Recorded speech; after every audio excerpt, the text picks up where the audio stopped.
Welcome to Indiana Sports Beat Radio. So for the thousands in attendance and the millions watching around the world.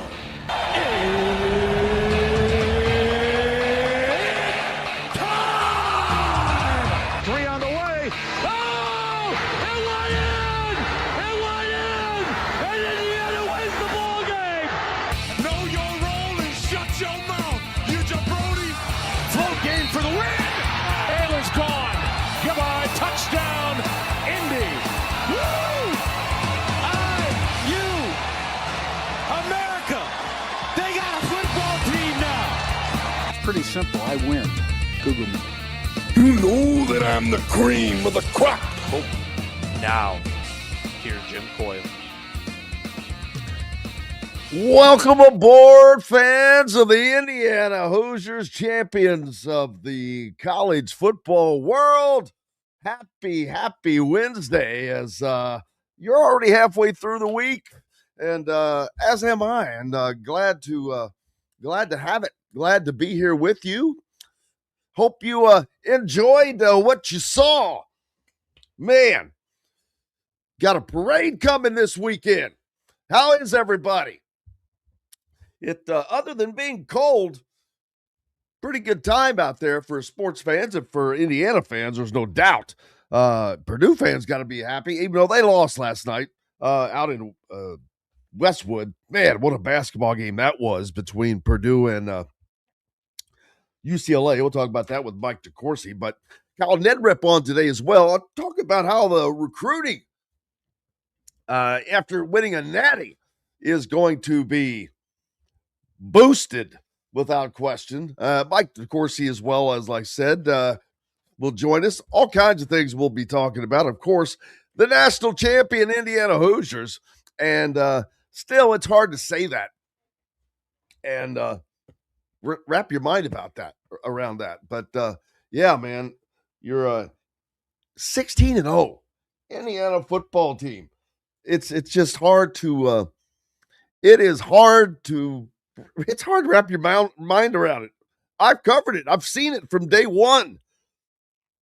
I remember last year when I knew that team was going to be special, and I knew this team was going to be better. And I'm not saying this because I'm a genius. No, I mean, there's plenty of people that probably thought the same thing. But the team was going to be better. But I didn't see this. I didn't see 16-0. Nobody could have. No one in the world. And not that I didn't think that they were not competitive with everybody. It's just it takes more than talent. You got to have some luck on your side. But the coaching really, from Signetti down, really kind of mitigated the need for luck. But there was some luck. I've been rewatching the game in different. I watched the ACC portion of Field Pass for a while, and finally I got tired of that and turned it off. I mean, that was just a pro Miami kind of a deal there, and it was like, all right, I'm not listening to this, because they didn't mention when Fernando got jacked up, and that should have been targeting. Oh, they were basically blaming Fernando. Oh, I forget how, but it was kind of funny, comical in a way. But I was like, that's enough of that. And I switched, and I went over and started rewatching the main broadcast. ABC ESPN, those guys, they do a fine job on the actual broadcast of the game. Curt Cignetti does a good job, Chris Fowler, they're excellent. They're unbiased when calling the game. It's when Curt Cignetti is on the college game day set and the rest of the college game day set. They're still ESPN, and still Miami is on in the ACC, which ESPN has their rights.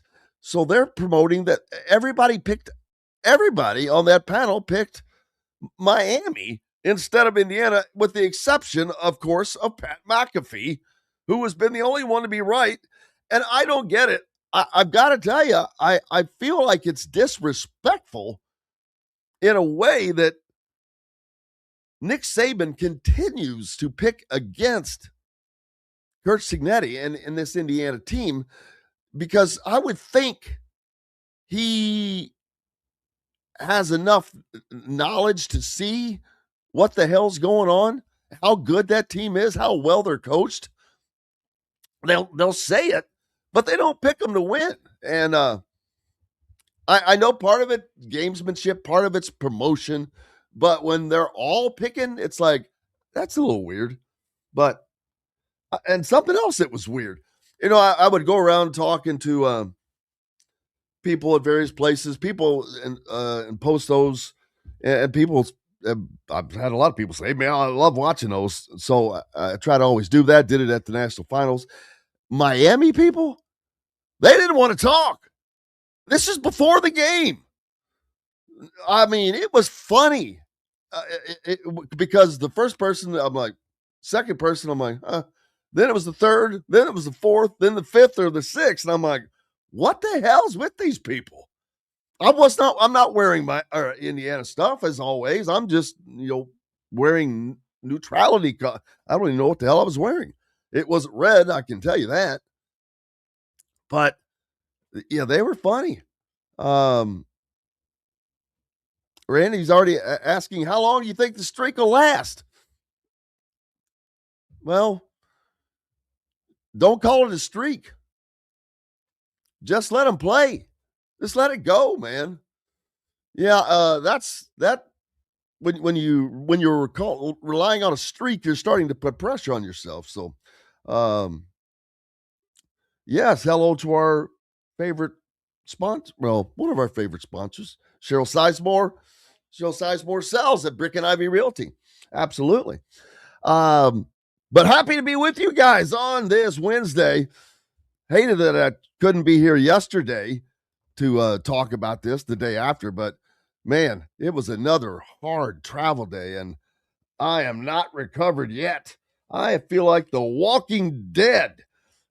These 3 weeks have been brutal. Not digging ditches, but yeah. It is, man. Tony, how are you, sir? Glad to have you aboard. Gritty, everybody hitting us up in the comments. You can do so as well if that's on the YouTube side where you can add the comments. Do you think Miami would have won if Carson Beck did not throw that pick? That's actually a good question. But no, they were running out of time and they were getting desperate. And no, I don't, because they were undisciplined enough that I don't see how they could have achieved that without making mistakes. They did make a mistake. That's what they do. You force Miami into making mistakes, and they will make them because they're not a very disciplined team. But no, I don't. Like I said, he was desperate. Brian is right. That was a terrible throw. Nobody was open, double coverage. But that's credit to Indiana. That's a coverage interception. And the defense did a great job when they needed to. They closed it out. It's amazing to me how every aspect of the game was a part of it. But let's hit our first break. Get to Mike DeCourcy from the Sporting News. We'll talk all about it and more. Appreciate you being with us on this Wednesday. Plenty more coming up. Right after we take a quick break, and glad to have you along. The ISC Sports Network is your home for sports content across the Hoosier State. Find us live on TV and streaming or archived on our website and our app. The ISC is your one-stop shop for the content you want to see, including high school sports, college sports, and other great events throughout the year. Subscribe to our streaming service and get access to it all. ISC. Local lives here. Looking for a place to have fun with the family, friends, or both? Head to Dave & Buster's by College Mall in Bloomington. Dave & Buster's has a wide array of games for everyone, and Sunday is fun day, half off of all games. There are $10 wings, $5 drafts, $5 margaritas for mom and dad watching the IU games on Dave & Buster's giant wall TVs and flat screens. Head out to the new Dave & Buster's by College Mall in Bloomington. Eat, drink, play. If you're looking for a new home in the Indianapolis area, you need Cheryl Sizemore from Brick and Ivy Realty. Cheryl Sizemore has over 2 decades of experience, and that could be the difference in getting the home you want in today's tough housing market. Reach out to Cheryl at CherylSizemoreSells@gmail.com or 317-701-0838. That's 317-701-0838. Let Cheryl Sizemore sell or find your new home today. Andy Moore Honda Bloomington has the deals for you, like great savings on the remaining 2025 Hondas. First-time buyers get more than expected. The Honda Civic and HR-V are the most popular vehicles for first-time buyers in the U.S. Andy Moore Honda Bloomington also has a quality selection of pre-certified used vehicles. And check out the selection of Andy Moore Honda Bloomington's 2026 models, like the Honda Passport, Honda CR-V Hybrid, Honda Ridgeline, and more. ISB Radio with Jim Coyle is brought to you exclusively on the Zone by Andy Moore Honda of Bloomington, Bloomington's #1 Honda dealer. Welcome back, Indiana Sports Beat Radio on this Tuesday. Glad to have you along, and looking forward to hopefully Mike DeCourcy joining us. I know he's probably in Chicago today after doing the. I would imagine he was in the studio for the Big Ten last night, and we'll talk to him at some point. But I did watch. I happened to watch the UCLA Purdue game. Purdue was out at UCLA, and what a ball game that was! My goodness, it was a heavyweight slugfest. Fun to watch, back and forth. Braden Smith, man, he's a dude. I'm going to tell you, he's a dude. And Purdue team is tough. That was only their second loss. They end up losing that game on I don't know if I call it a last second, but pretty late three by UCLA.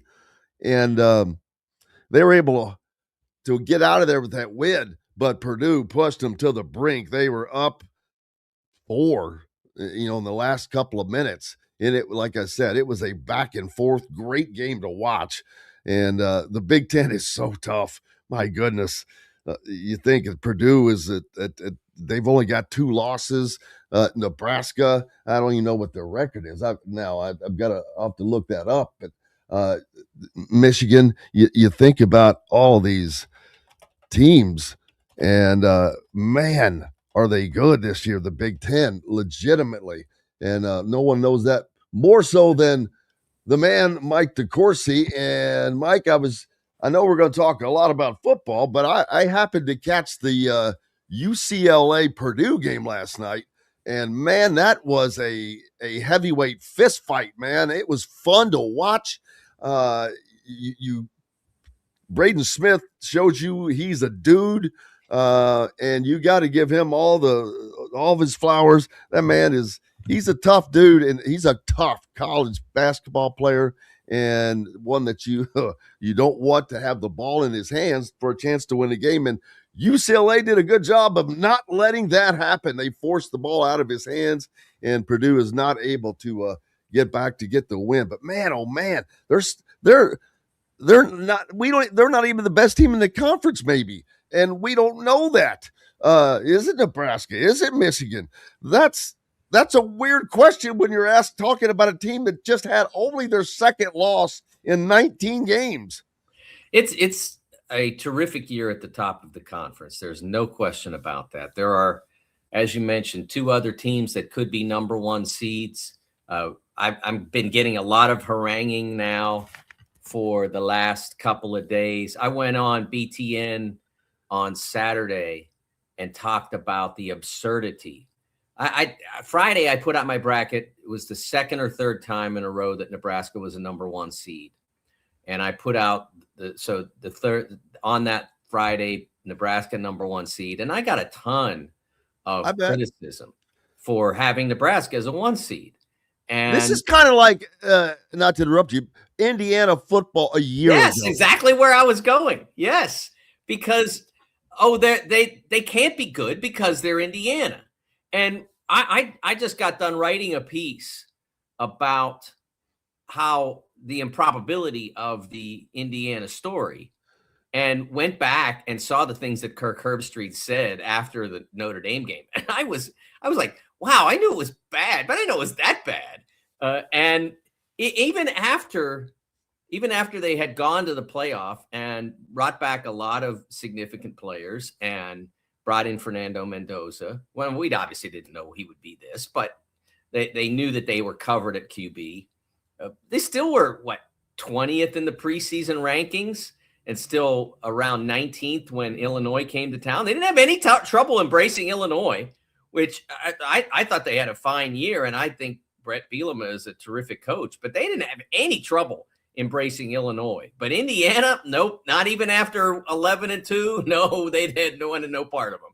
And so the gradual rise beat Illinois 63-10. Okay, well, maybe they're not bad. And then the Oregon game, okay, all right, we get it. They're good. And it's like they had to be sledgehammered with Indiana's success before they would embrace it. And we're seeing the same thing with Nebraska. Nebraska is being harangued by certain segments of the college basketball community, the bracket analysts, because they played a bunch of 300s in their non-conference. Their bye games were 300s. They should have been 200s. That's it. That's the criticism of Nebraska. You know what happens if you're a good basketball team, Jim, and you play 300s? You win. You know what happens if you're a good team and you play 200s? You win. It's no different. It's just how much money you have or are willing to spend or where you stand on the pecking order, because the 200s would rather go play at Duke than come play at Nebraska. Because all right, if they're both offering me 150 or whatever it is, whatever the going rate for a bye game is now, I can go play in Cameron. I can play in Pinnacle Bank. Well, Cameron is something that my players can talk about for the rest of their lives. Pinnacle Bank, great arena, great crowd, but not the same because of the history. So it's not as easy for Nebraska to put together a bunch of 200s on their non-conference schedule. But who cares? It's all games.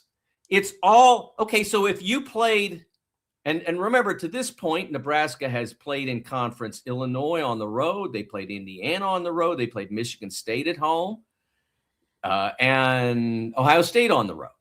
They have 3 quad 1A road wins. No other team in the net top 10 has 3. Very few have 2, and some of those teams that are contending they should be 1 seeds have none.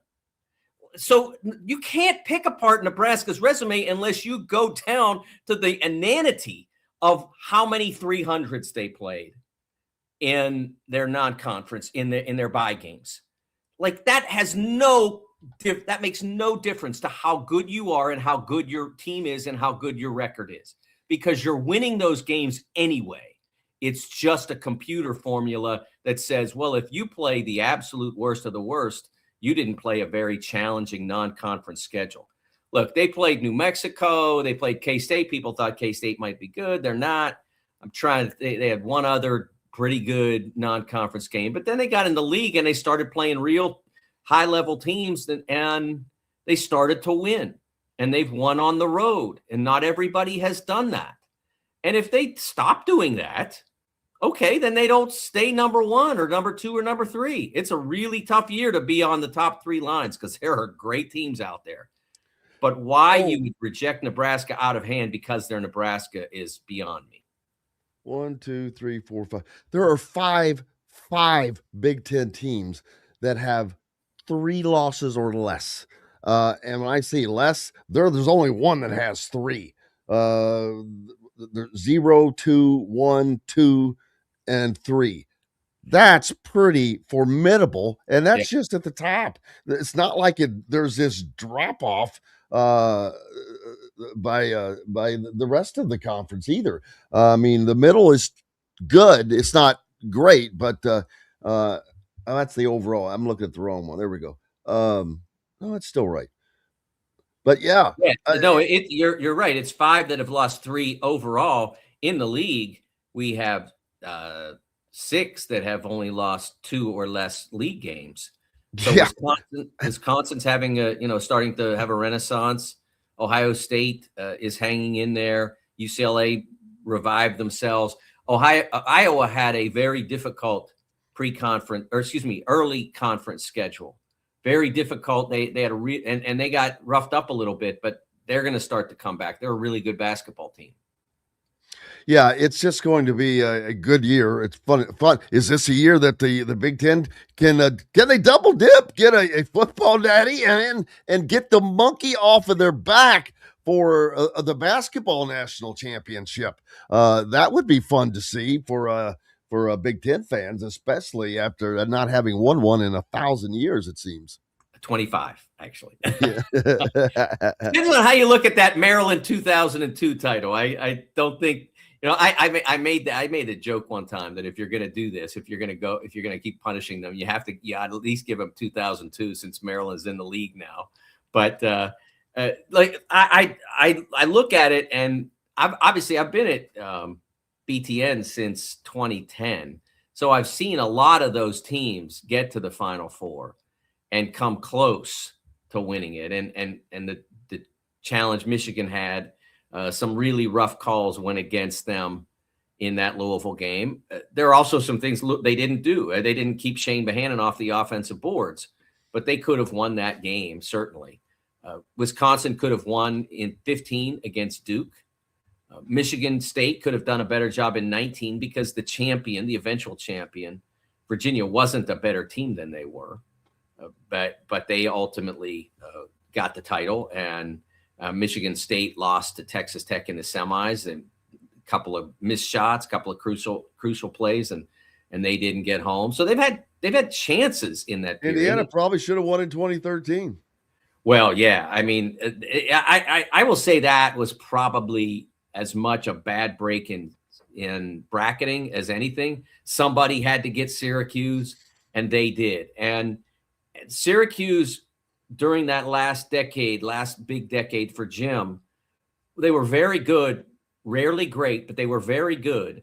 And when they got into the tournament, it was like you were facing a knuckleball pitcher for the first time. And that's what happened they were not it happened at Michigan State too in 2018, I think it was, when they had Jaren Jackson, and they still had Miles Bridges. And they got in the second round. They were much better than that. It was 2018. They were much, much, much, much, much better than was Syracuse. But again, they couldn't solve the zone because they hadn't seen it.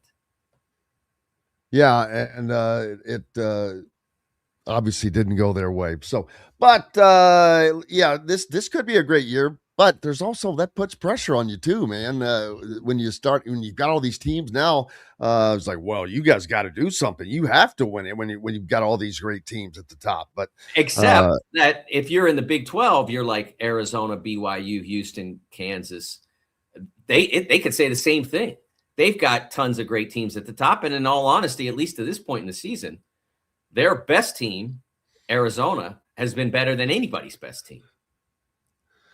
And I'm looking at Nebraska's schedule coming up in the end of January. They have a stretch where they go to Michigan. Yes. They host Illinois. They go to Rutgers and then host Purdue in that. So, yeah, that's going to be fun. But it will give us a sense of everybody. I mean, really, right there, that's just going to be a fist fight at the top. All we need to throw is, Michigan State in there for a little mixer.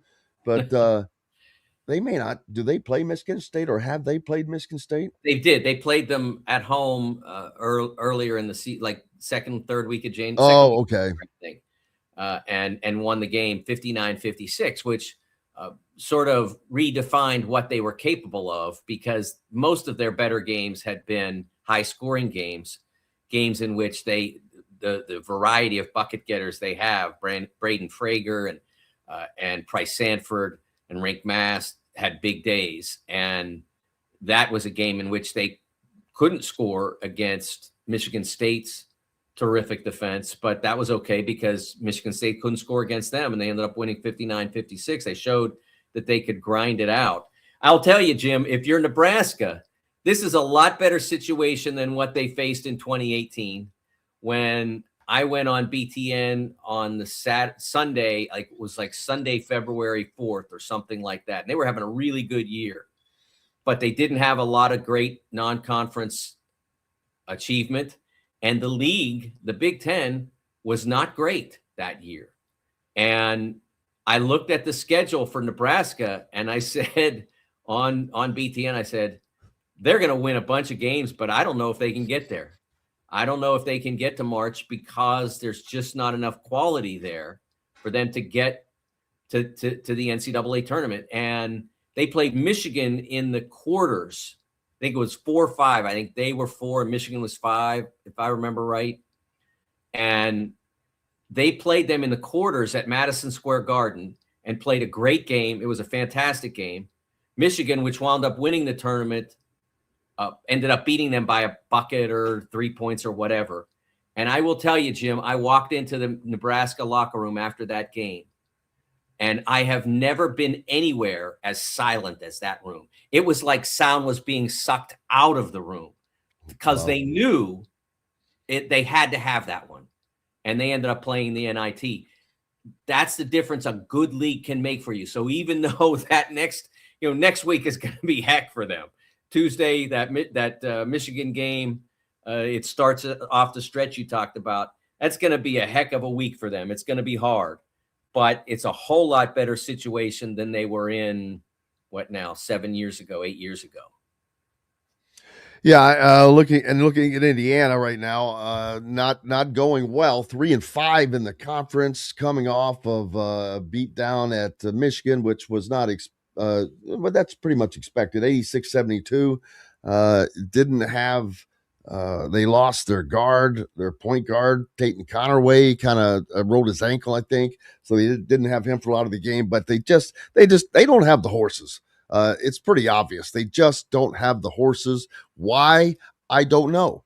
Iowa was able to put together a team, at least, that is competitive and is a tournament team. Indiana, who we thought would be a tournament team, you know more than ever, Dr. Bracketology, bracket analyst. I'm sorry, bracket analyst. Get that correct. Yes. Your brackets already out, right? Oh yeah, I did one in early December, and then I've been doing them on Tuesdays and Fridays, starting the last week of December. So I've done, I think, 7 of them now. So there you go, people. Someone asked earlier about that, and I was pretty sure that they were. Indiana, not. I don't see them making the tournament right now. Yeah, it's going to be hard. The circumstance that they're in now, out of my field, probably in the second 4 out at the moment. Rutgers is a game that you have to get. It's non-negotiable. If you lose at Rutgers, I'm not sure. The road back is one that they've shown no ability to navigate. So you have to get that done. Then you have Purdue at home, which would be very difficult with them coming off that loss at UCLA.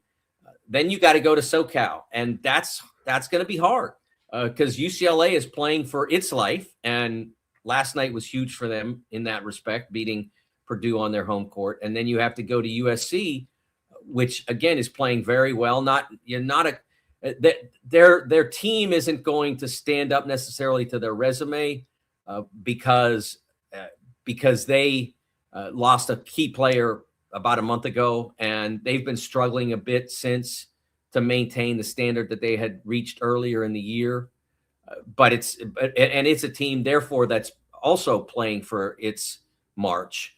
And then you have some home games, Wisconsin and Oregon. So there's a chance there to get. There's nobody in that sequence except maybe Purdue that is way above your station. But the Purdue game is at home, so a chance to maybe level it out a little bit. The problem, like you said, is when you said horses, it's more about the muscle. It's about the front court. Do they have good enough guards to win? Yeah, probably. If you had Oscar Clough, for instance, then you would be a different team. But the muscle part really hurts them in this league, because look at who they played last night. Any one of the front court guys for Michigan, if you took them off Michigan, it could be Mara, it could be Perez Johnson, and it could be Lindebor.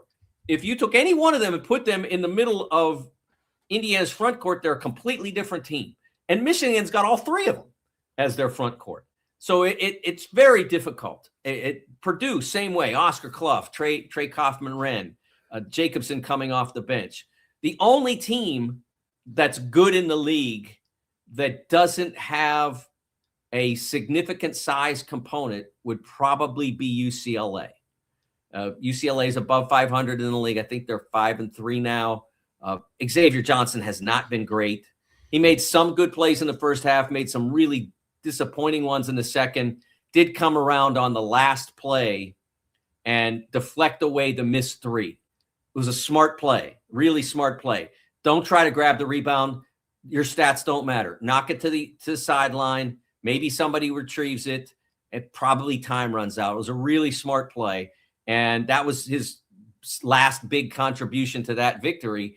But he had made some really difficult plays for UCLA, disappointing plays down the last 5 minutes, and they were able to survive that. But it's not a strong interior there for UCLA. Everybody else is pretty solid in that spot. That's good.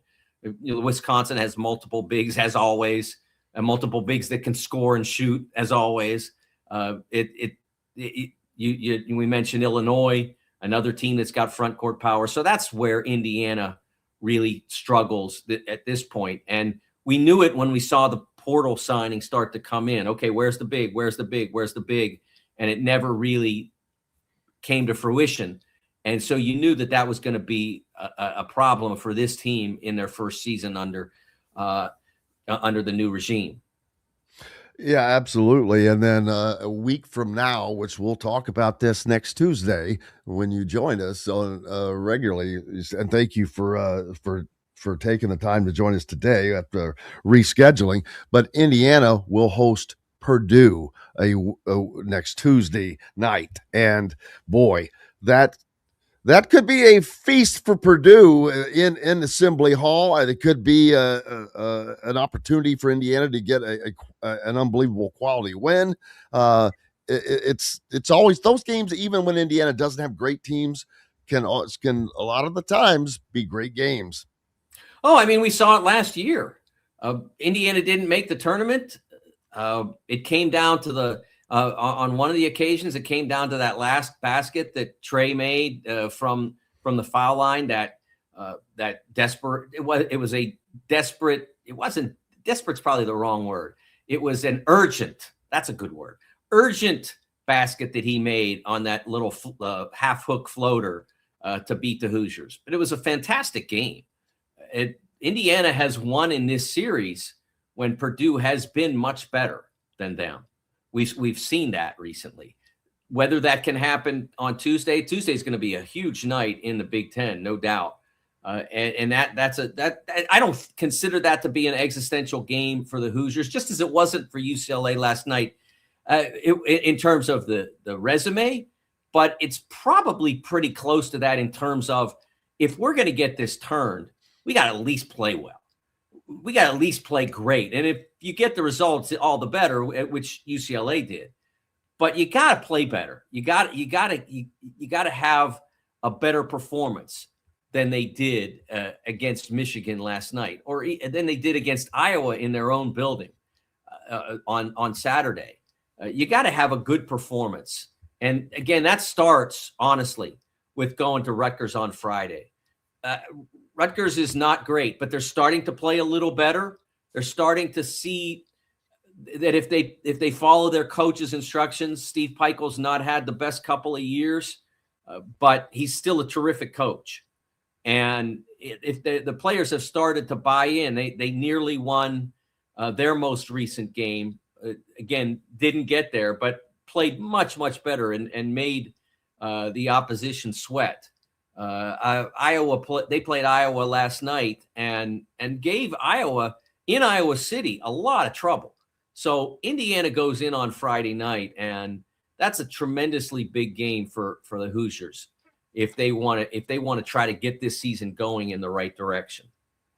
Absolutely. Mike DeCourcy from the Sporting News joining me as he normally does on Tuesdays, but we were off yesterday. Hey, we've got more coming up. Jim Coyle with you back right after these messages. Andy Moore Honda Bloomington has the deals for you, like great savings on the remaining 2025 Hondas. First-time buyers get more than expected. The Honda Civic and HRV are the most popular vehicles for first-time buyers in the U.S. Andy Moore Honda Bloomington also has a quality selection of pre-certified used vehicles. And check out the selection of Andy Moore Honda Bloomington's 2026 models, like the Honda Passport, Honda CRV Hybrid, Honda Ridgeline, and more. ISB Radio with Jim Coyle is brought to you exclusively on the Zone by Andy Moore Honda of Bloomington, Bloomington's #1 Honda dealer.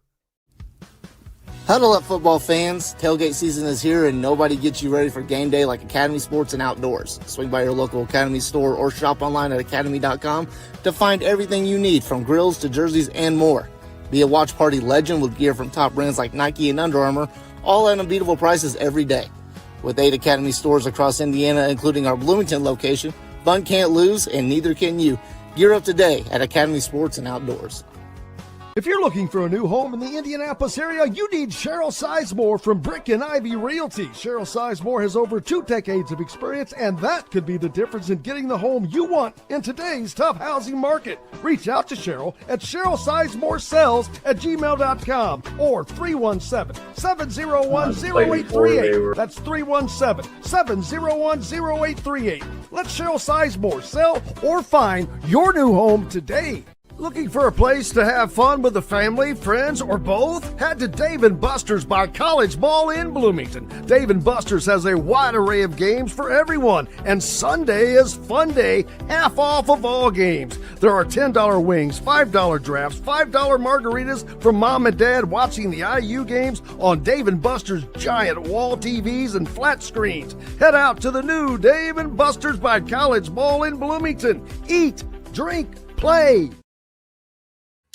Welcome back, Indiana Sports Beat Radio. Glad to be here with you on this Wednesday. Jim Coyle and Mike DeCourcy joining me. Hope you're enjoying your week. You're halfway through it already, and man, it's going to take me another 4 or 5 days to get back in my body schedule, knowing what day it is, Mike. And you know all about that. It's weird that.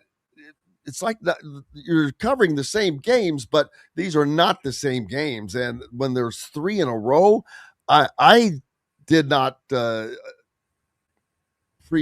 did not see this coming. That the demands that it takes to cover those 3 big time college football games. They're massive games, and everything around them is massive. Yeah, I've never covered the tournament as it is now. I covered teams that would have been in it back in the day if they had such a thing. When I covered Penn State in 85 and 86, they were undefeated regular season both years, and the de facto national champion as it was decided in 86 back then with their game against Miami. And I covered the CFP final when it was in Indy. But it was only a 3-game tournament then, and I covered the 1 game. So I never did football the way you guys have for the last month and change. And I don't know what that's like, to be honest with you, but I know what it's like to cover March, and it's constant. It never stops. It's there in that case. There's 68 teams playing 67 games that demand your attention. In your case, it's 100 players on each team that have stories to tell, so to speak, plus the coaching staffs. And you have to try to figure out what's worth telling and what needs telling, and what are the keys to the game, and what all those other elements that go into that. So My buddy Bill Bender, who I know is on your show a lot, I don't envy what he and you have been through over the past month. It's a genuine challenge. Well, and again, I always like to say, hey, I'm not digging ditches here. Yes, So yes. not, don't get me wrong. Love the opportunity and it's honored and all of that. But yeah, with football, I think it's the games are longer, the days are longer. It just seems like everything's longer. Everything is more. And with massive games, you have a lot of media opportunities. Well, with massive game after massive game after massive game, that just compiles and compiles. And it's the same for the coaches and players. I'm surprised that there wasn't some overlay from that for them, because they don't, that's not something they do during the season, Right. or even for the Big Ten championship. There's not that kind of access for all of the players before the game, maybe after, but not before. With these games, it's before, it's after, it's before, it's after. And at some point, I wonder, I mean, man, they sure do demand a lot of those guys. I'm surprised there hasn't been backlash, but every time I'm sure all they have to say is follow the money, follow the money. Yes. Follow. Yes, absolutely. And I asked Curt Cignetti a question. I'll play it later in the show, but I asked him how he really got to enjoy this. But one of the things in his great long answer is like, oh, I should have retired, but we need the money. And he was laughing, but yeah, it's fun. Don't get me wrong. And it's also fun to cover a winner, and it's even more fun to cover a national champion, and to watch this fan base go from one that I've seen that Memorial Stadium had maybe 2,000 people in it after halftime, to having the bulk of the crowd at the Rose Bowl, all of the crowd almost at the Peach Bowl, and the majority of the crowd in the home stadium of the championship game, in which they beat Miami. Hoosier Nation, 65%. I can tell you, because I could measure the stadium, how geographically it is. There was at least 65% of those fans were from Indiana. And with the prices being what they were, the travel that has been on top of that, it's amazing to see. But I wonder now, is that going to be the case 3 years from now if they're in that position? Will the fans sustain that? If the team can sustain that? Because we saw a little of that with Alabama, maybe in their years of tradition. They didn't have the fans at the Rose Bowl. I don't know if that had something to do with that or not. Well, I think that was less fatigue and more, I'm not flying 3,000 miles to go out and lose by 30. Although they missed one of the things I have not done in my career that I've heard wonderful things about is I've never covered a Rose Bowl. I've heard it's pretty cool and heard it from a lot of different people, so I suspect it's true. I've never gotten that opportunity, and they did not take that opportunity, because Alabama has not played in that game very often. Although they did play there a year ago against Michigan, I believe, if I remember right. I think that's who they. Where they played when they played in the bowls. I could be wrong. Yeah, because Michigan would have been drawn to the Rose Bowl. Yeah, so maybe that was that. We've already been there. We know we're not winning this game. We certainly know we're not winning this championship. They may win the game, but they're not going to win the championship. It just wasn't a good enough team, and I think they recognized that. And Indiana, by the way, because of one, hadn't been there in forever, and two, knew they could. They were a tough opponent at the box office, so to speak, to beat them to the ticket line. They were there, and they were willing to spend and willing to travel and all the rest of that. And it was a wonderful thing to see how they were ignited by this pursuit. It's still the most amazing thing that I've seen in sports in my lifetime. And I've seen some pretty wild turnarounds, results, program builds, all the rest of it. I mean, I think about when I was covering the Duquesne Dukes in the Atlantic 10 in the late 80s, And John Calipari, who had been an assistant at Pitt, and I knew him from that, was hired at UMass. And he was standing by me one day because my seat was right there at the edge of the opposing bench. So it was like the first coach, whoever it was, whether it was the head coach or the assistant coach that sat on the end, and then me right on the edge of the table. And John came up to me one time during the game that they played at Duquesne in that, I guess that would have been 87, 88, I think, or 88, 89. I can't remember which year was John's first at UMass, and said, "Oh man, we're not very good, are we?" And was talking to me during the game, sort of admitting that his team wasn't great. And then 3 years later or so, they win 30 and make the Sweet 16 and push Kentucky to the very edge. And 4 years after that, they're in the Final Four and playing the greatest team of my lifetime to the very end in Kentucky. And that was an amazing turnaround, Jim. It took 3-4 years to get great and 3-4 more years to get elite. This happened in 1 year they got great, and in 2 years they got elite in a more difficult sport to make that happen. I don't think that it's really difficult to put into words, either verbally or in the written word, how absurd what we just saw is or was. It just, what happened can't happen. That's the best way of saying it. It can't happen where it happened. That's part of it. That's an ingredient of it, because it was Indiana. It wasn't, okay, so I don't know, let's say UCLA has not been great for a while. They've been okay at some years. They've not been great for a long time. And somebody went in there and did that, you wouldn't be as shocked because it's UCLA. You've been on the campus, like, oh yeah, I'll go to school here. Sure. And you're going to pay me too. Okay, let's go. And Indiana has a beautiful campus as well, but you don't have the population base. You don't have the football talent base that exists in California, in Indiana, although the people that I've spoken to all said it's gotten much better in terms of the talent base than it had been 15, 20 years ago. It still isn't what you get in Georgia, Florida, Texas, California.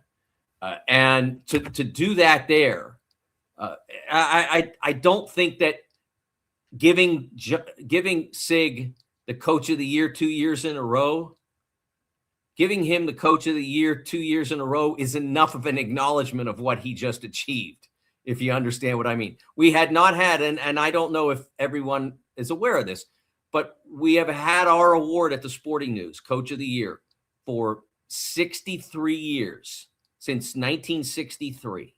That's a lot of football. That's a lot of football. That's a lot of legends. That's from Darrell Royal, who won the first award, to Bear, to Saban, to Woody and Bo, and all the rest of those guys. Meyer, all these guys. And none of them ever won it 2 years in a row. Not one time. Royal won it twice, the 63 and I think 69 when they won undefeated. Dennis Erickson won it twice. One other guy won it twice. Lou Holtz won it twice. Once at, I think it was at either NC State or Arkansas, and then he won at Notre Dame. But nobody ever did it 2 years in a row. And as I explained in the article, a big part of that is it's very subjective, the Coach of the Year award. Of all the awards, it's the most subjective. Do you award the guy who wins all his games? Do you award do you go the way of the Football Writers Association? Yeah. Do you present the award to the guy who turned his program around the most? Whatever. And so you kind of feel like, okay, well, we gave it to him last year.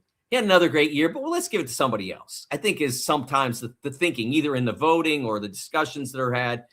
But what Sig did was last year, the greatest turnaround that we've seen in memory.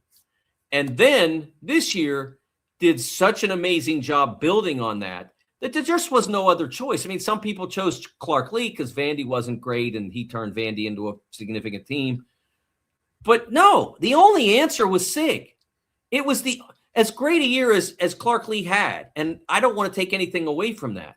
As great a year as he had, the only logical answer to Coach of the Year this year was Sig, because he took what he did a year ago and he elevated it to elite.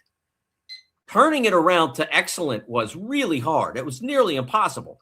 But building on that, not relaxing, not saying that was good enough, not saying, oh, look at us, we did what no one ever thought we could do. No, they said, now we're going to do what no one ever dreamed we could do. And they did it. And they took it. He got the trophy 3 games ago from us. And then he went, like I said, and went way beyond what we had rewarded him for. 30 points against Alabama, 30 points against Oregon, in Miami's house, in the biggest game of the year, getting it done against a phenomenal defense. I just don't have enough words to describe what he's achieved and what the players who performed for him achieved. I agree. And do you have time to continue this conversation? I've got to hit a break. Yes. Thank you so much. You're listening to Indiana Sports Beat Radio, the great Mike DeCourcy from the Sporting News and Big Ten Network with us, back with more right after these messages. The ISC Sports Network is your home for sports content across the Hoosier State. Find us live on TV and streaming or archived on our website and our app. The ISC is your one-stop shop for the content you want to see, including high school sports, college sports, and other great events throughout the year. Subscribe to our streaming service and get access to it all. ISC. Local lives here. Looking for a place to have fun with the family, friends, or both? Head to Dave & Buster's by College Mall in Bloomington. Dave & Buster's has a wide array of games for everyone, and Sunday is fun day, half off of all games. There are $10 wings, $5 drafts, $5 margaritas for mom and dad watching the IU games on Dave & Buster's giant wall TVs and flat screens. Head out to the new Dave & Buster's by College Mall in Bloomington. Eat, drink, play. If you're looking for a new home in the Indianapolis area, you need Cheryl Sizemore from Brick and Ivy Realty. Cheryl Sizemore has over 2 decades of experience, and that could be the difference in getting the home you want in today's tough housing market. Reach out to Cheryl at CherylSizemoreSells@gmail.com or 317-701-0838. That's 317-701-0838. Let Cheryl Sizemore sell or find your new home today.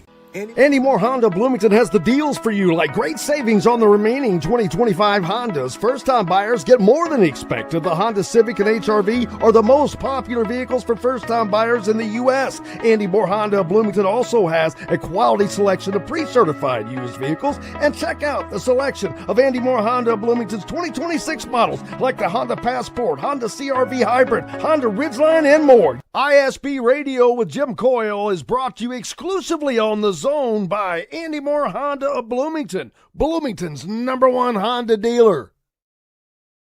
Welcome back, Indiana Sports Beat Radio with Jim Coyle on this Wednesday, and Mike DeCourcy with me, and has been gracious enough to give us a little more time. We're talking about this incredible run that Indiana football has been on, what they've achieved under Curt Cignetti, and that you just cannot overemphasize the remarkable achievement and how it was accomplished. And I still get so tired of listening to people confused and think that this is about NIL. It's not. Oh. It is about the transfer portal, but it's not about NIL. Indiana did not buy this championship. They don't have the most expensive players on their team. I'm telling you, believe you me, that is not the case. Now they're getting paid like everybody, but they're not. Indiana does not have. They did not pay Fernando Mendoza $5 million or $4 million. I think he was paid $2 million, to be honest with you. And that was pretty cheap on the quarterback market for last year. Quite a bargain. And for a Heisman Trophy winner and a national championship leader who did what he did on that drive when he scored, how much was that worth? If they bought their championship, Jim, then Alabama bought losing by 30. And Oregon bought losing by 30, et cetera, et cetera. That's how it works. Now everybody is investing some resources, and that's not just by NIL and the different, navigation of NIL, but it's also from the revenue share. They're taking money out of their revenue and sharing it with football players, basketball players, et cetera, et cetera. So it's not just so everybody's doing that now that has the capacity to do it. And that's the majority of certainly not majority, unanimously among P4 teams.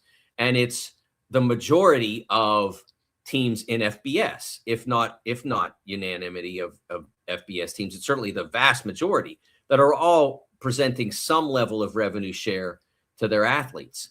So I don't want to hear about that, especially when there were others that spent much more. It's a convenient excuse for what happened.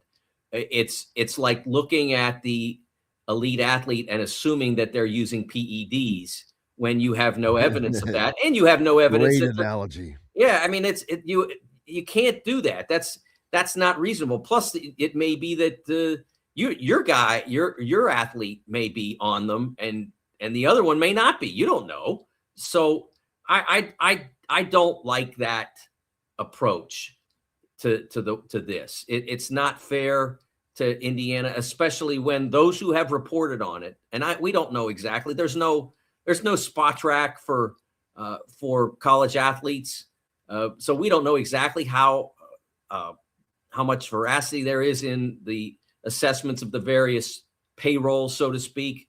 But no one has reported that Indiana had the highest, and the reporting that has been done has suggested that they were not even close to the top of the list in the college football playoff, that they were closer to the bottom of the list. Ninth. They were listed as ninth in the list that I saw. Yes. I saw one that said the only ones, so we were in the same ballpark. The one I read said the only teams that had less of an NIL spend than them were the two mid-majors that got in, James Madison and Tulane. So that's not what happened. And Texas A&M was 3 times Indiana. 3 times. I have very little doubt about that because they have it, and there's no doubt in my mind they spent it, but they weren't able to spend it as effectively as Indiana was. Now we're seeing, and great. I'm not a Duke fan I'm not a fan, but Duke, I'm behind them 1,000%. They are suing the quarterback Mensa, who screwed them over basically, and rightfully so. They have a signed contract, and he is basically saying, and thinks he can wad it up and throw it away. And they're like, wait a minute, is this not worth something? So we're going to find out. This is going to be a litmus test, isn't it?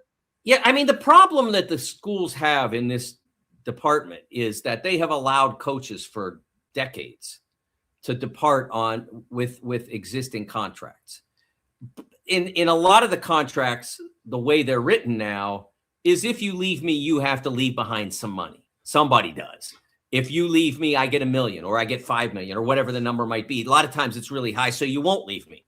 In this case, the way the contract is written from what I've read online, it's more about what you have to leave behind. It's sort of similar to the grant of rights concept, the way this contract reads as a lay person who's not pretending to be a lawyer. But it reminds me from what I've read of the grant of right contract. You can go play at Miami, but whatever they're paying you, you're paying us. It's basically what you're looking at. And the Uncle Phil Cowles is saying that he probably ties it up in court, but he'd have to get an injunction, or Duke would have to lose its injunction. I think that's the first thing that Duke has filed for is an injunction to prevent him from going to Miami, if I'm remembering correctly. So yeah, it's possible that he could get relief that would allow him to perform, but ultimately he then may have to pay back Duke. There's no one that I've read that believes that he's going to be forced to play at Duke next year. No one that I've read. Now it may still happen, but what I've read is no, but that there is a concern for him that he may, if he does leave, the money will not go with him. And that's, and at that point you have to make a business decision. How badly do I want to play at Duke or at Miami and not make any money. I'm not a fan of reneging on commitments like that. Washington had the same situation, and their quarterback finally said, okay, I don't think I want to deal with this, so I'm going to stay here. And I was asked, well, how hard is it going to be for him to incorporate himself back in the team? I don't think hard. I think as long as he goes in and invests, and the teammates see that he's invested in winning and excelling, they just want to know that you're all in, because it's a business deal out there. As when you're in here, it's about sport. It's about, are you working hard enough? Are you paying attention to coaches? Are you connecting to me as a teammate? If you're not doing those things, then the effect of what he had done will be exacerbated. It'll be exponential. It won't just be, why is he not invested? It'll be, I know exactly why he's not invested, and I'm mad about it. There's three people to blame here. First of all, the players, they have to take accountability and responsibility. I know they're young and they're seeing these dollar signs being waved in front of their face. And I get it. This is generational money, man. It's getting to that point. But the agents, oh man, they know everything that's going on. So they know, and hell, they're probably representing the coach of the team that this player's trying to go to. So now you've got that to deal with. And on top of it, the schools, they're allowing this to happen. They're allowing their teams to tamper with other players. So I don't know how you put in, I mean, the NFL has rules. Yeah. It's like the Big Lebowski, man. This is not NAM. There are rules. But there are no rules in this. The rules for tampering that exist are so easy to get around, Jim. I cannot, as an assistant coach or a recruit, some recruiting designate for a school, for a good old State U, I can't call Joe Jones, star tailback at State Tech. I can't call him, but I can call his agent. I can call his high school coach, his father, maybe not his father, but his AAU coach, etc. Like, you can do it that way. There are workarounds. So that's the problem that we have in regards to tampering, and those rules would be in place if there were a collective bargaining agreement put in place. The schools have been resistant to open that door, and the longer they take to open that door, the longer it takes to get this resolved. But if you commit to something, especially when it's as lucrative as all that, I don't think it's reasonable to abandon that commitment, especially if it's signed on paper. Jim, it's not a verbal. It's, I signed the paper that promises me X number of dollars in exchange for my services. Then my services are required to the extent that I'm able to provide them. And so I do think that you're right about the agents. I have heard, Jim, and I don't have any specific concrete examples of this, but I have heard from people in the business that some agents are taking as much as 25%. An NFL agent takes 4%, Jim, 4%. Wow. And that number's going down. I would assume that was 10. Yeah. I mean, like that in Hollywood, I think they take 10. It's probably gone down as the money's gone up. Yeah. But 25% is unreasonable. And I think that because of that, they're incentivized in general toward movement.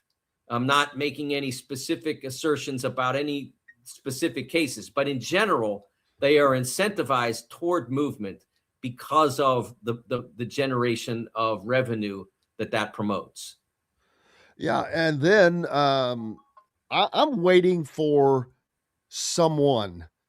one of these SEC teams specifically, to put together, Alabama maybe, a fat bag and come after Signetti to make him. I mean, right now the highest paid coach is like 13 million, whatever. I mean, Signetti's up in the ballpark, but Kiffin and Kirby Smart. But I'm waiting for somebody to say, screw this.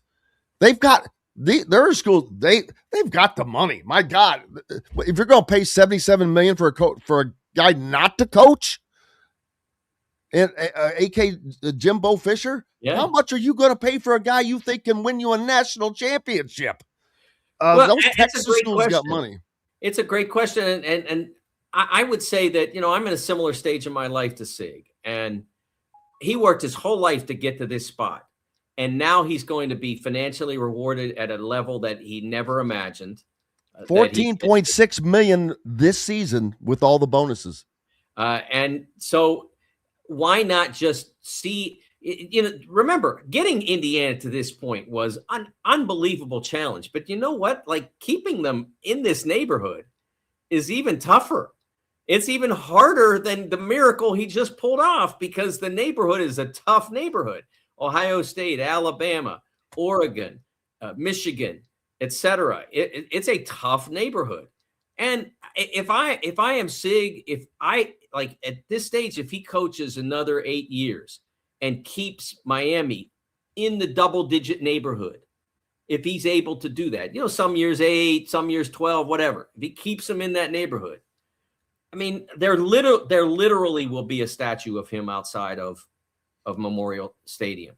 And that's no question. And that's not going to happen anywhere else. And he's not going to spend the money if somebody comes with an even fatter bag, as you mentioned. He's never going to spend that money. It's impossible, physically impossible, to spend that money that would come to him on top of what he's already making. So I heard him talk this week about being able to pay for med school and what an incredible thing that was, and how it made him feel. But med school doesn't cost another $4 million a year. It doesn't. It's nope. You know, unless you want to pay for everybody's med school. And I know you got to go, so we got to let you go. But yeah, and Indiana has to renegotiate his contract now to keep him in the top 3 of those coaches. I would not be surprised if Indiana makes him the highest paid coach in college football. Wow. We'll find out. Mike DeCourcy from the Sporting News and Big Ten Network. You can catch him on the evenings. When are you back on the BTN? I will not be back on BTN for a few weeks. We have a light schedule on the next few Saturdays. So I will be back on February 7th, I think I'll be back. So looking forward to that.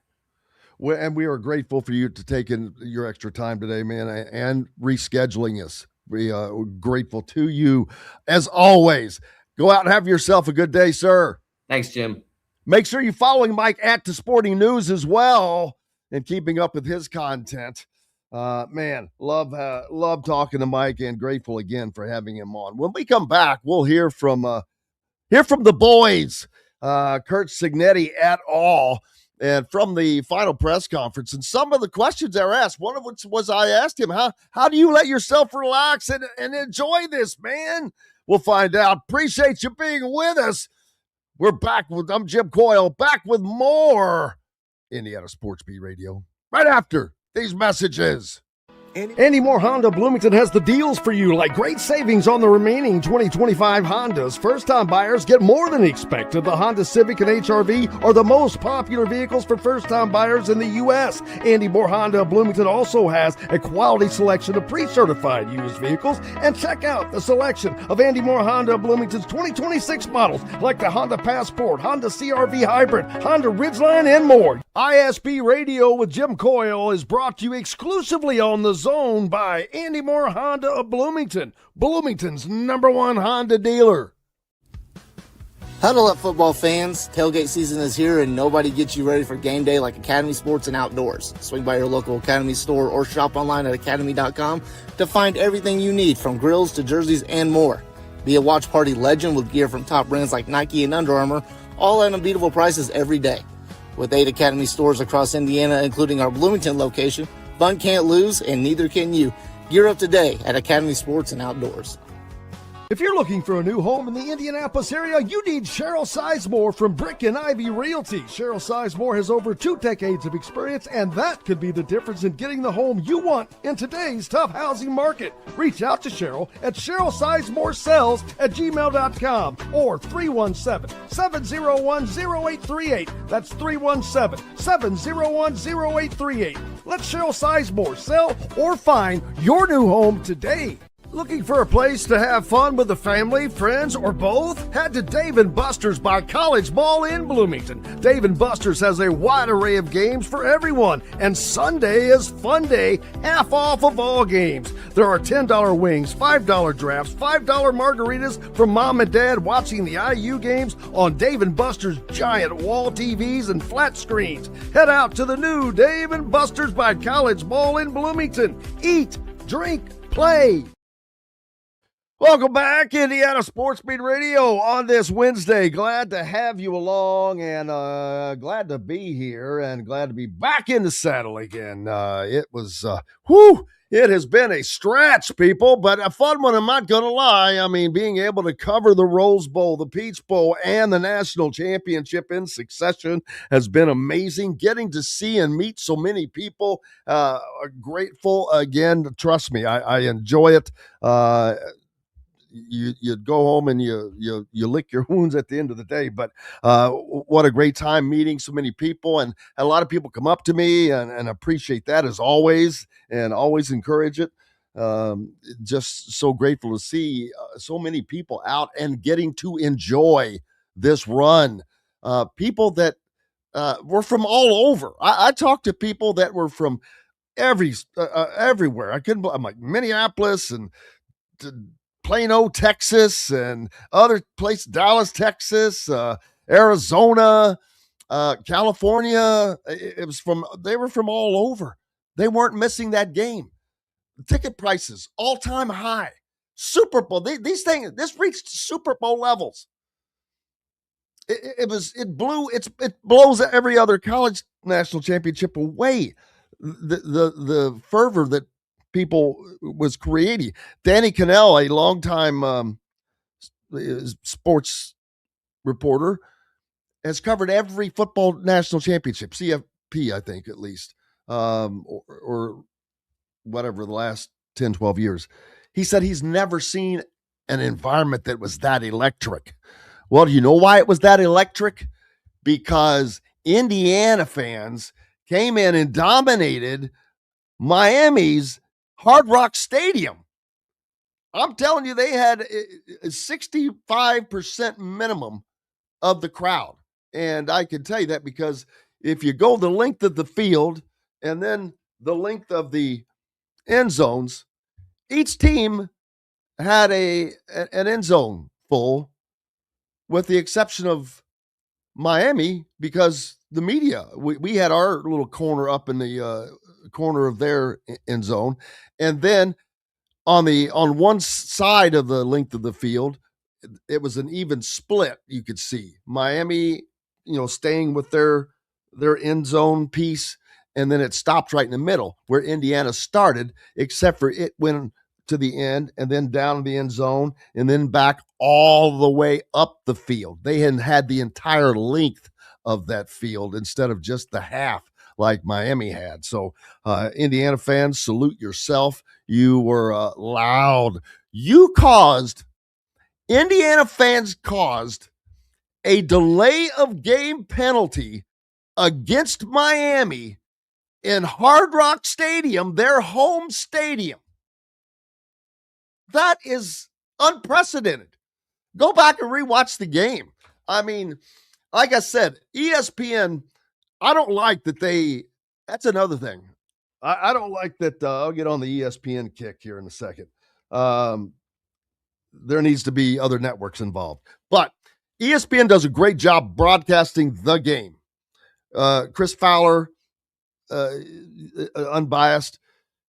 Kirk Herbstreit, when doing the game, appears to do it unbiased.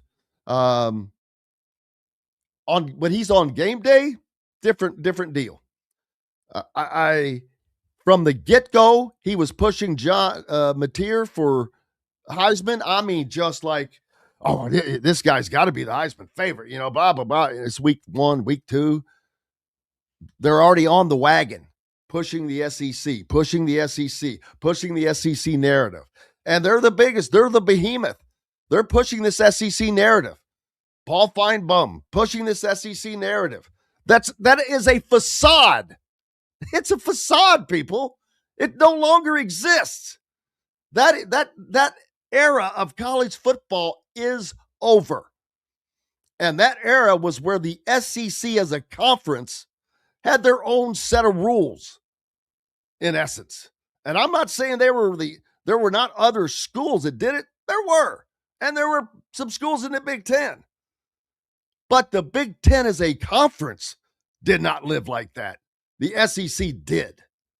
And specific schools did. Not even going to mention them. Don't have to. And the era of transferring, it wasn't that it was more difficult, but it was. You had to sit out. And you only got to do it once. So that made transferring not as appealing. And if you're on a winning team, that's appealing. And if you're on a winning team that is in the SEC, was probably appealing, if you know what I mean. But that's gone. That advantage has evaporated with NIL and transfer portal and rev share. As you can see, anybody could do it, as Curt Cignetti said, if you do it with the right people. He said a lot of great things. I do want to get to the press conference of Sigs. Well, it wasn't just him, it was everybody. And I asked him,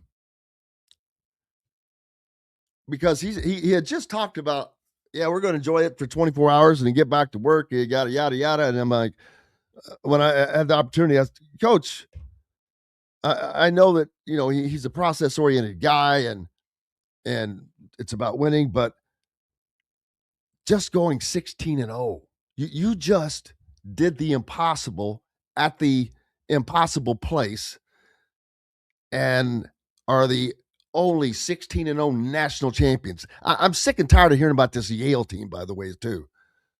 I don't want to hear about some damn team from 1894. They were probably playing with rocks. That was not football today. That's not, they want to call it major college football. That's not major college football in the 1800s. It was for 1800s. But you cannot compare that to today. So stop including them in this. Let them be they were the kings of the 1800 teams when Doc Holliday was their coach. This is unbelievable. But how do you you've got to take it in. It's historic. And I asked him how do you do that? Going with underclassmen going to the NFL tomorrow, and well, let me go back. So when I finished the question, my fault. Getting back to work, but other than having a Code Coors Light in that teal chair, you just made history with a 16-0 national champion. How do you let yourself really enjoy this? Good question. Because I'll be going with underclassmen going to the NFL tomorrow, and who knows what else. And if I was smart, I'd probably retire. Then I'd really be a story. But we need the money. What would I do? What would I do? No. So I don't know if I'll have a beer in the tilt chair. I have one after the game. That's enough for me. And we'll be back at it. I love what I do. I love football. I'm a football guy. I don't have many other things that I do besides family. And in the summer, go for a walk with my wife or go away. In February, the old signing date, first day after the old signing date. I'm a film junkie, and I like putting the team together, and we're going to have a lot of challenges next season. And but I'll have a chance to look back at what we got done and, just these guys made it happen. Let me tell you, it's some great senior leadership on this team. Nowakowski, Coogan, Fisher, Kamara, Surratt. We got some underclassmen that are going to be going out. Fernando, there'll be another one or two. But the seniors, this team was so close, so close. When you have this much success year in, year out, your teams are always close. But this team was exceptionally close. And I think Fernando had a big part of that. And I think Coogan and Fisher and going on the road with some of those wins, the Penn State game, what that did for this team, I can't measure. When we were down and out and all the odds were against the 2nd and 17 running clock, minute 30, and all of a sudden we recomposed and found a way to get that done. That was incredible. We'll take our next question in the back. There was Curt Cignetti answering. And he normally doesn't give long answers to things, but I encourage you to go to my YouTube channel and listen to that full press conference, especially him. He really opened up, and we'll hear more, or I'll play some more here in a while, but he really opened up. He had fun. I'll play Fernando in a little while. I asked about him getting made fun of. And there's just so many funny things. Alberto, when Fernando got busted in the mouth by that shot that wasn't called, targeting hit, bloodied his mouth, and the guy was trying to get gloves on to wipe the blood off, and Alberto said, "Just let me do it, brother. I'm his brother," and took care of it. So, and then Alberto in the portal. Hey, where did you hear that first, people? Not that he was in the portal, but that. Yeah, we talked about that last week before last. I said that he should probably enter the portal, find a team where he's the starter, get starting experience, because Curt Cignetti, while they have a great relationship, Curt Cignetti has to do what is best for the team. That's what you have to remember. Not what's best for an individual player, but what's best for the team as a whole, because that's what he is paid to do. And so he has to win. When you are the highest paid coach or one of, you got to win, and you got to do what's best. They're bringing in Josh Hoover. Again, not a surprise to me. We talked about that happening. He's got 9,000 passing yards on his resume.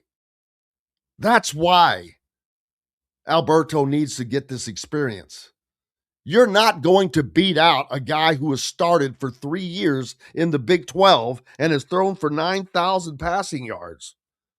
Just not going to happen. And it's not because Alberto was not good and potentially going to be another great quarterback. But you've got to get there. Dylan Raiola, great case. Started as a freshman.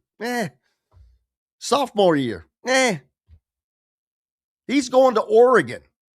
And he's going to sit behind Dante Moore for a year. And then he's going to get his chance. But he's got starting experience, see? So now he's going to get, it's in reverse, but he's got the starting experience. He's going to get the knowledge sitting behind Dante Moore at Oregon from Dan Lanning. We've seen those guys, every one of those, Bo Nix, Dante Moore, yada, yada, the succession. Now, does Alberto make his way back to Indiana? Who knows? It depends. It depends on how it works out. I mean,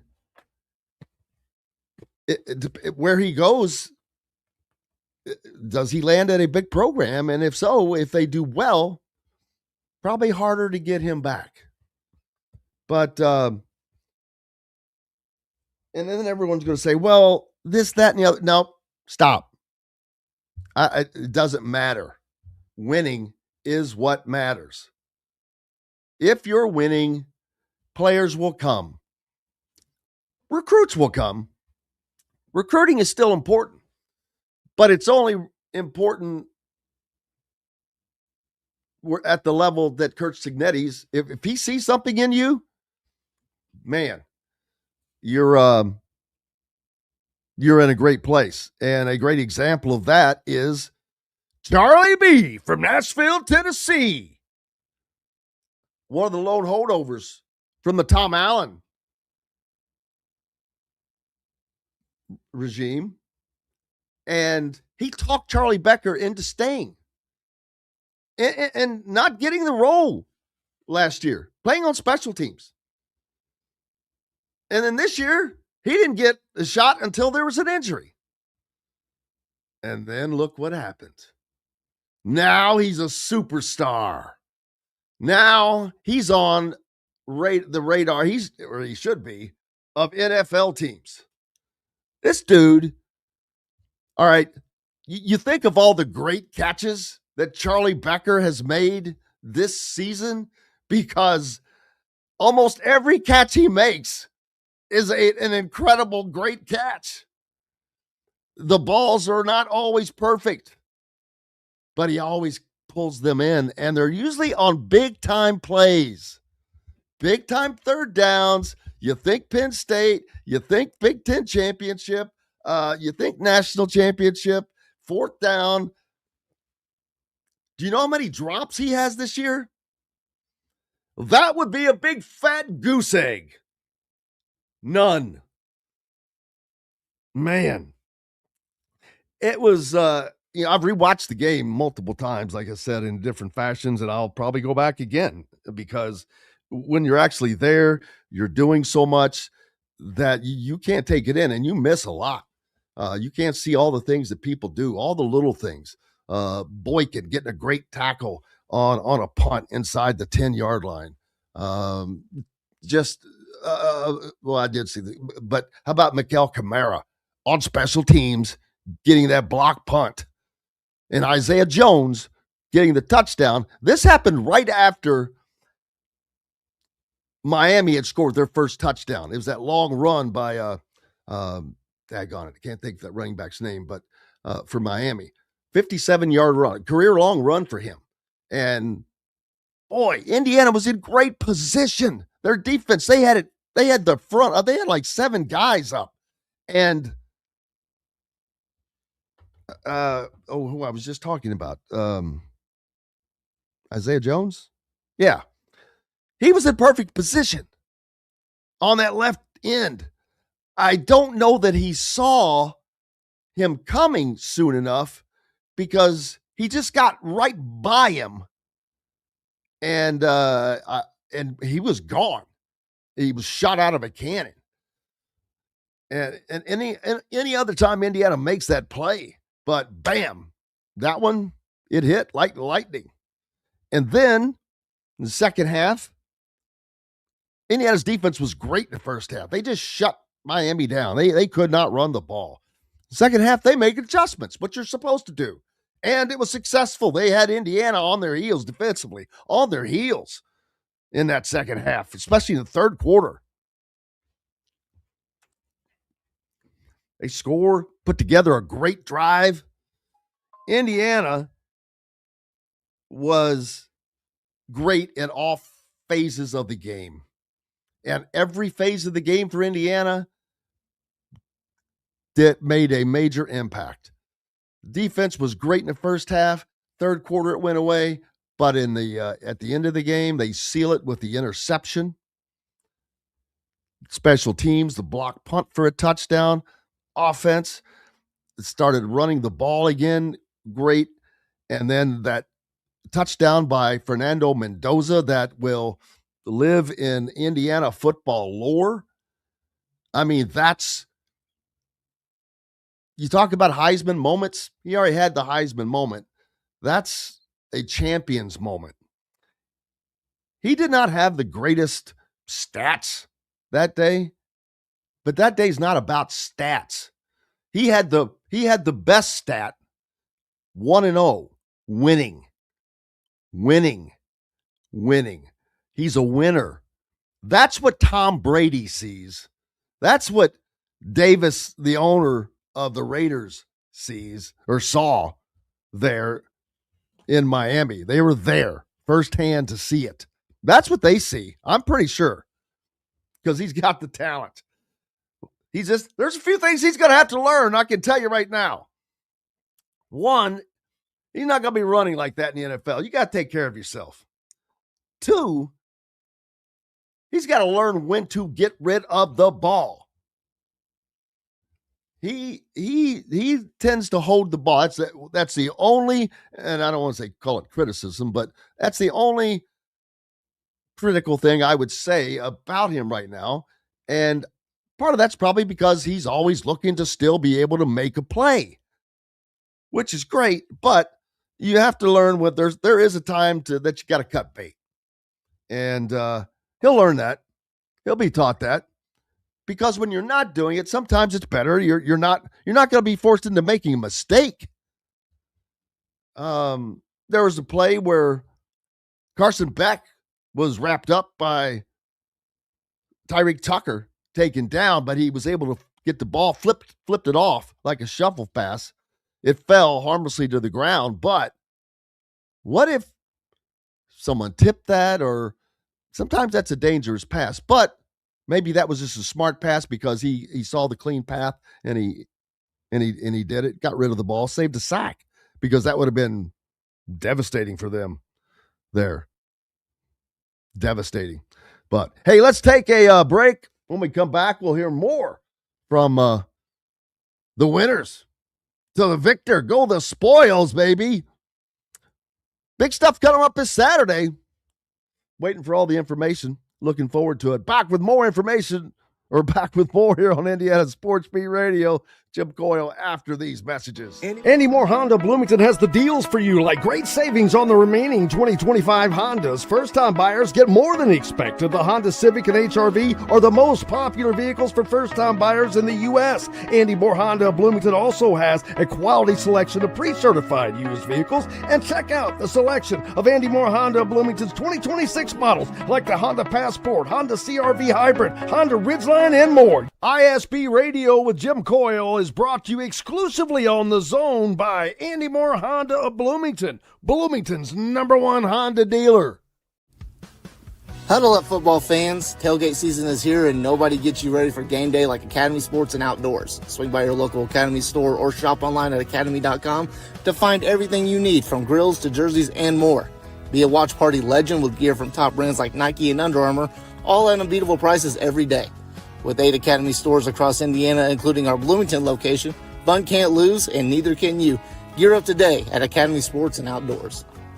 If you're looking for a new home in the Indianapolis area, you need Cheryl Sizemore from Brick and Ivy Realty. Cheryl Sizemore has over 2 decades of experience, and that could be the difference in getting the home you want in today's tough housing market. Reach out to Cheryl at CherylSizemoreSells@gmail.com or 317-701-0838. That's 317-701-0838. Let Cheryl Sizemore sell or find your new home today.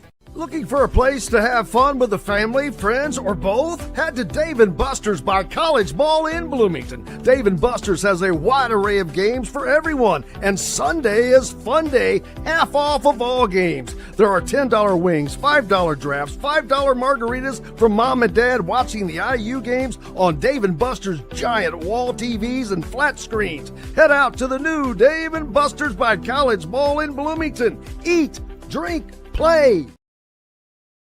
Welcome back, Indiana Sports Beat Radio on this Wednesday. Glad to be back. I'd say that I'm happy that the run is over, but it was fun to cover. I'm not going to lie. And now we'll see what happens with the team, what the additions that are made to this team, losses that are going to happen. Alberto Mendoza, we've talked about that. We'll talk more about it, of course. But this team is favored, a co-favorite to win the national championship again, to run it back. So the national disrespect, well, this is Las Vegas. So anybody that disrespects Indiana going forward, they can go, whatever. Because, and I don't mean that from a fan standpoint. I'm just saying Las Vegas knows what they're talking about. What was the over-under on the game? Wasn't it 48.5? The game finished at 48 points. How do you do that? Literally, how do you do that? I don't know. It's mesmerizing. Computers, I guess, are just, but wow. But yeah, it's something that's going to be marveled. But like Signetti says, you want to enjoy it, but he's got to get back to work. He's got the pressure. He's got it now. He's already favored to win a national championship now. That is kind of opposite the position Indiana has always been in. They've usually been the favorite not to win a national championship. They've always been a favorite not to win a national championship. Speaking of some levity, I think this question came from Lou Friedman, nice older gentleman from the Seymour newspaper, asking Fernando a question. Your running style. Does he do that to you? Does he tease you about that? I see these guys laughing, but does he? And have you had talks about that? And is this an answer to him too? Yeah, I think everybody on the team, including the coaches, make fun of my running style. But you know, as long as he gets the job done, it's fourth down. So no matter how you run, no matter what it is, you got to put it all on the line. That's something I was willing to do. And everybody, any player on our team, if they had that opportunity, they would put their body on the line too, and wouldn't want to do for any. You know, it's so great because Coach Sig is talking about how close we are. Like that's just epitome of how close we are. Like I'll have a big run and Fish will be like, "Man, you look so stupid," but you know you got it done. So it's just kind of like we can make fun of each other, joke, and in the end, you know, I'll still be really, really close. What you couldn't see there was Signetti also in that group just laughing along with everybody else. And so, Signetti was as loose in that presser as I have seen him in the 2 years he's been here. And yeah, and of course, that's the time. And obviously, he had obviously been able to let go of everything that going into it. You basically have to put up a wall that you have to stay behind. You keep out the rat poison, the noise, and all that stuff. Literally, they have to build a wall. Media wall. He finally he was able to let it down, and it was fun to watch, fun to see all those guys laughing and having fun with each other, and to see the culmination of this was amazing. I mean, everybody's saying that. I get it, but what are you going to say? It's freaking amazing. It's next to impossible. I'm telling you. At the beginning of the year, what were the odds for Indiana to win a national championship? I know there's an answer to that. 2 years ago, if you could have gotten a bet that in 2 years Indiana would have won the national championship, you still would have been odds to the moon and back. No lower, no more. Now, next, recruiting. How we know the impact has already happened. Nick Marsh, wide receiver from Michigan State. He's loving it. He's going to have Josh Hoover throwing balls to him. So we've seen the guys coming in, and that's not going to change. I'm waiting for recruiting. I'm waiting to see like Munchin Sales, a guy like that, who he's a 5-star. Everybody wants him. He's an Indiana kid. He's a Lawrence North kid. Omar Cooper, bit in his ear. Was it Davion Chandler? Is he also from Lawrence North? I think they've been in his ear. How do you turn down, a Natty or a team like that? So, but yeah, how about them laughing about it? Yeah, that was all fun. But yeah, let's see what happens next. It's going to be special for this team. Now the pressure on is, what do you do for an encore? Yeah, you've got the pressure of being a favorite to win a national championship. Now the target is on your back. Instead of being the hunter, you are now the hunted. Whether people want to give you the respect or not, it doesn't matter. I promise you, who will give Indiana respect is every head coach that has to play them. And I don't care what team it is. Every team that Indiana lines up against will have their full respect. Because if you don't, you're going to get beat. They've lost 2 games in 2 years to a national champion and the runner-up. And then they did it all themselves and made history. In the year of history, 50-year anniversary of the basketball team winning it all, undefeated, the last one to do so. Now Indiana has that distinct moniker. It's nuts.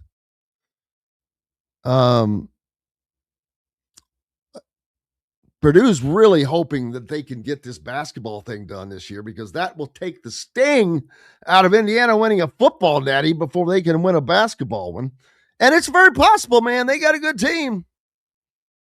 They have a good team. Do they have enough to win it all? Yeah, I'm not sure about that. But how about Braylon Mullins? I know someone mentioned that earlier. Man, he is looking so good. And someone said he made the right decision. Well, he did for not playing for Mike Woodson. I get that, because that was worthless. And I hate to say this because I feel bad for Scott Dolson in a way, because, I feel bad for him, period. He was handcuffed.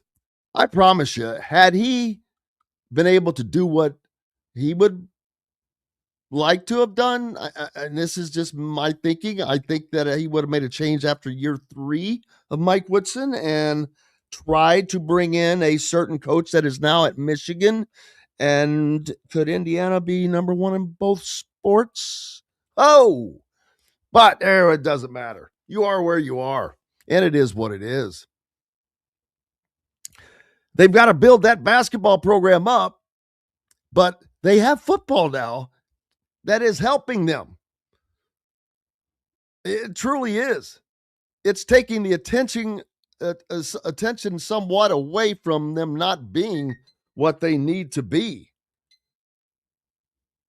Now, that's not going to last. The football team can stay good, but that's not going to cover this up.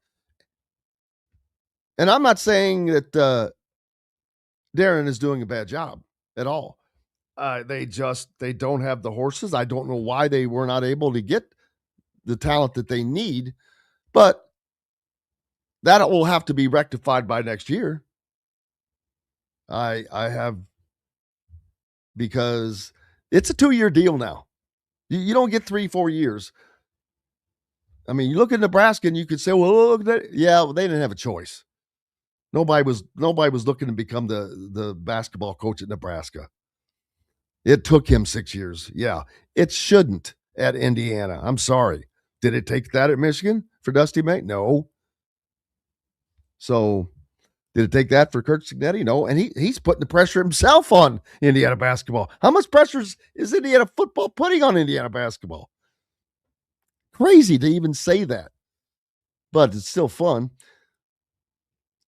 Looking forward to seeing the stuff that'll be happening as far as the parade that is being set up to go on Saturday.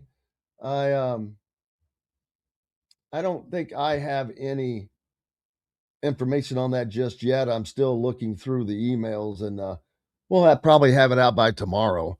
But what's the forecast for Saturday? More importantly, mercy my. Nobody wants to be out there when it's freezing. And on Saturday, 13 for a high in Bloomington. Yikes! Hello. Friday night, it's going to get down to 6.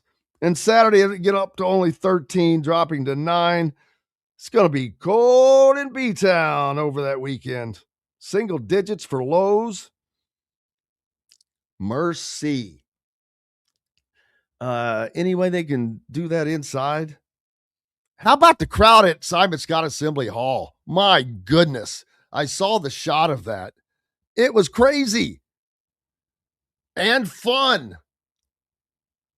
Fun to see that for a basketball game. My gosh. Thank you, Fred. Glad to be back.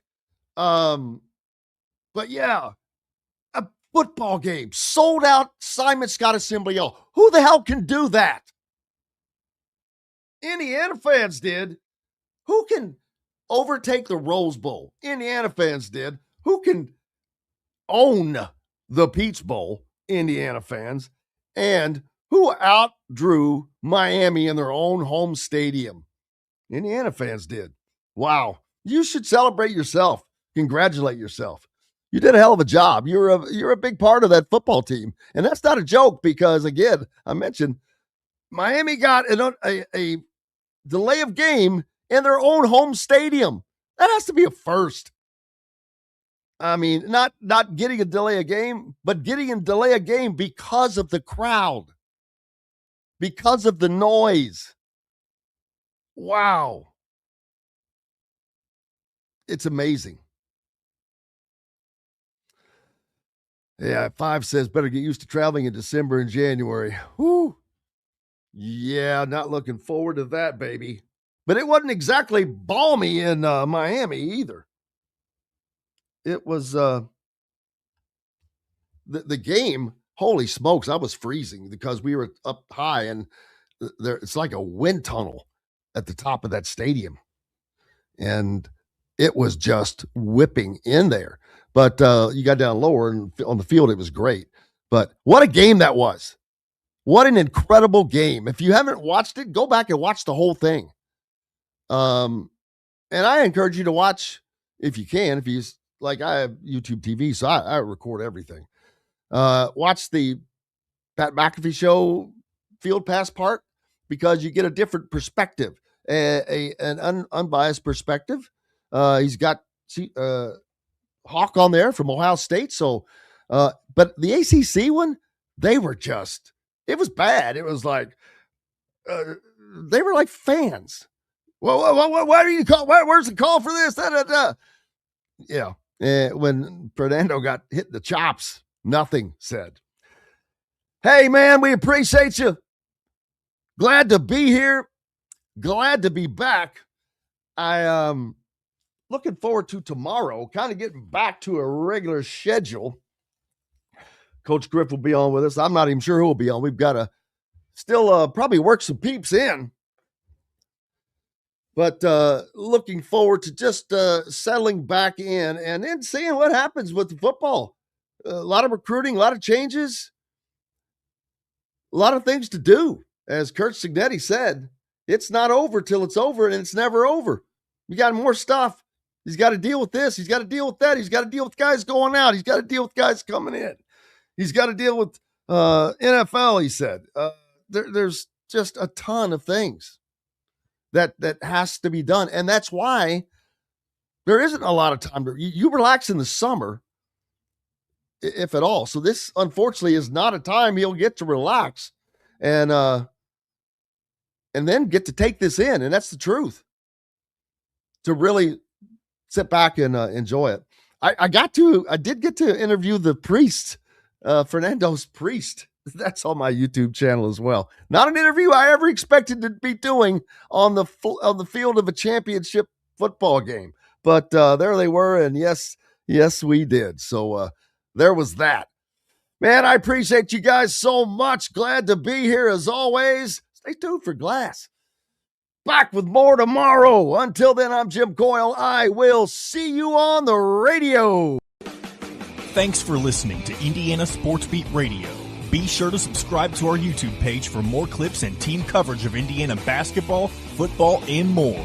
You can also find full episodes and tons of other content on thehoosier.com. We'll see you next time for another edition of Indiana Sports Beat Radio.